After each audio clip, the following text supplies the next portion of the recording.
आगे की व्यवस्थाएं तो पूर्ण हो चुकी। अब तो अंतिम चरण में है। 23 तारीख को पूर्णाहुति है और पूर्णाहुति में जो विधान है, भंडारा, प्रसादी, यज्ञ,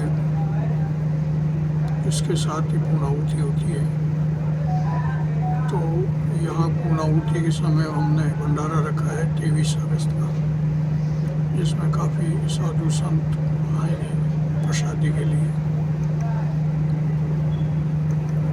एक महाराज जी, कुछ लोग पंचमुखी हनुमान जी की पूजा करते हैं, कुछ लोग एक मुखी हनुमान, उस दोनों में अंतर क्या है तो वो हनुमान जी, इस विषय में थोड़ा सा बड़ी जिज्ञासा है इस विषय में। हनुमान जी एक ही हैं, स्वरूप अलग अलग है। जहाँ उन्होंने अवतार लिए उसी प्रकार से उनका स्वरूप हुआ।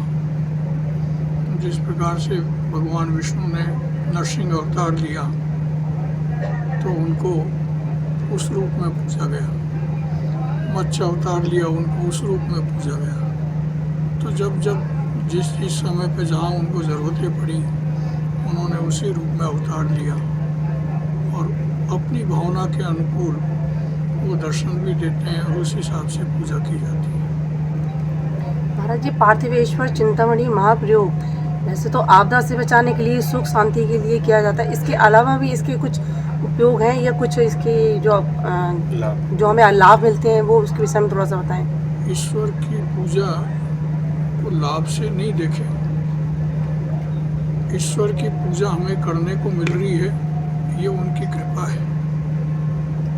ये व्यापार नहीं है कि इससे हमें कोई लाभ मिले या हम किसी को लाभ पहुंचावें। वो हमारे ऊपर इतनी कृपा कर रहे हैं कि हमको उन्होंने शरण में लेके पूजा का अधिकारी बना दिया और हम पूजा कर रहे हैं। मनुष्य के कई तरीके के रूप होते हैं। एक तो समय पूजा में व्यतीत हो, एक इधर उधर की बातों में व्यतीत हो, तो कौन सा अच्छा है? पूजा में व्यतीत हो वो ज़्यादा अच्छा है। तो उन्होंने हमारे ऊपर कृपा कर रखी है। हाँ, प्रार्थना यही है कि जन कल्याण हो, देश का हित हो, सभी भक्तों पर कृपा बनाए रखें। समाज में अराजकता बहुत तेजी से बढ़ रही है महाराज जी। बच्चे जो हमें नशाखोरी की तरफ बढ़ रहे हैं, गलत आदतें अपना रहे हैं, उस विषय में केवल थोड़ा सा संदेश अगर आप भक्तों को दे दें। ये एक बहुत मुश्किल बात है, क्योंकि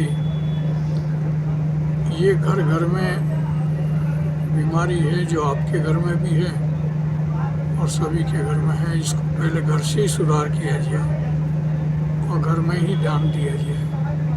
क्या हमें दिखाना है, क्या नहीं दिखाना है, क्या देखना है, क्या नहीं देखना है, ये सब कुछ हमारे ऊपर निर्भर करता है।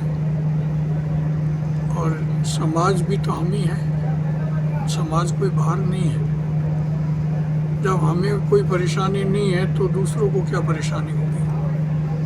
तो पहले हम अपने घर में देखें, उसका सुधार करें। जब हम सुधरेंगे तो 4 लोग और सुधर जाएंगे। फिर कोशिश करें आगे के लिए। महाराज जी, भौतिकवादी युग है, आम गृहस्थी जो है, आम आदमी पैसा कमाने के लिए पूरे दिन व्यस्त रहता है, पूजा पाठ के लिए बहुत कम समय निकाल पाता है। तो बालाजी हनुमान जी की पूजा किस प्रकार से कर सके कम से कम समय में, ताकि परिवार का कल्याण।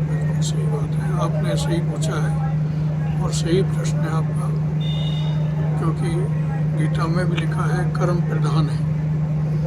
पहले कर्म करो, जो आपको कर्म भगवान ने दिया है, पहले वह कर्म करो। उसके बाद जो समय मिलता है उसमें जितना भी समय आप भगवान को दे सकते हो। उसका कोई ऐसा नियम नहीं है कि 1 घंटे बैठे, 2 घंटे बैठे, 5 घंटे बैठे।